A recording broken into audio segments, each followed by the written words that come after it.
जानते हैं भारत में एक ऐसा राज्य है जहां शादी के बाद दुल्हन नहीं दूल्हा अपने ससुराल में रहता है, जहां महिलाएं घर से लेकर समाज तक निर्णय लेती हैं और जहां की नदियां इतनी साफ है कि नावें हवा में तैरती हुई लगती हैं।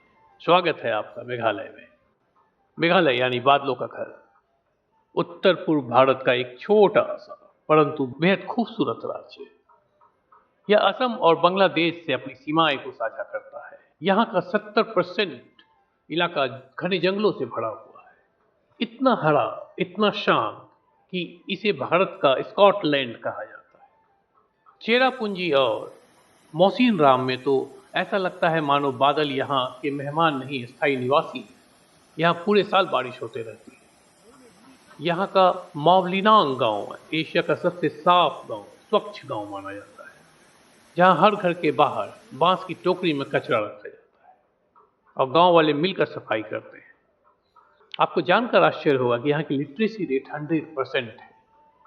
मेघालय में भारत का सबसे ऊंचा झरना नोकालिकाई फॉल्स है। इसके अलावा वे सडोंग फॉल्स अपनी खूबसूरती के लिए जाना जाता है और डोकी नदी तो मानो किसी जादू से कम नहीं। यहाँ का पानी इतना साफ है, ऐसा लगता है जैसे कांच पर नाव तैर रही है।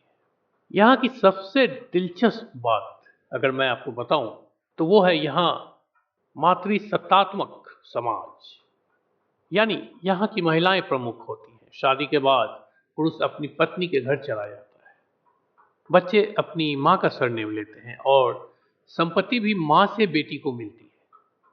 यहाँ का समाज इस परंपरा को गर्व से निभाता है। हमारे यहाँ उल्टा होता है।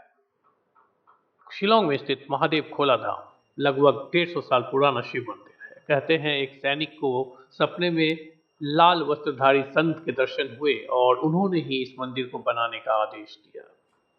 यहाँ हर साल हजारों भक्त पर्यटक आते हैं और भगवान शिव का आशीर्वाद लेते हैं।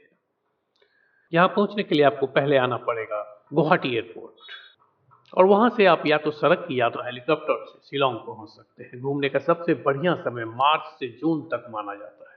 इस दौरान मौसम साफ, हरा भरा और फोटो लेने के लिए परफेक्ट होता है। अगर आप बारिश, हरियाली और एक अलग संस्कृति का अनुभव करना चाहते हैं तो मेघालय जरूर जाएं। यह जगह आपको सिखाएगी कि प्रकृति के साथ जीना क्या होता है और शायद ये भी कि समानता और सम्मान का असली मिसाल कहाँ मिलता है। धन्यवाद, बने रहें।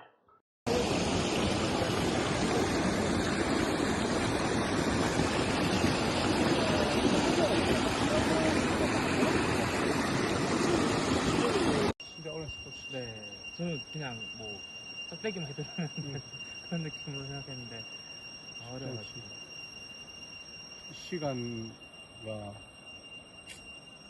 많은 열정과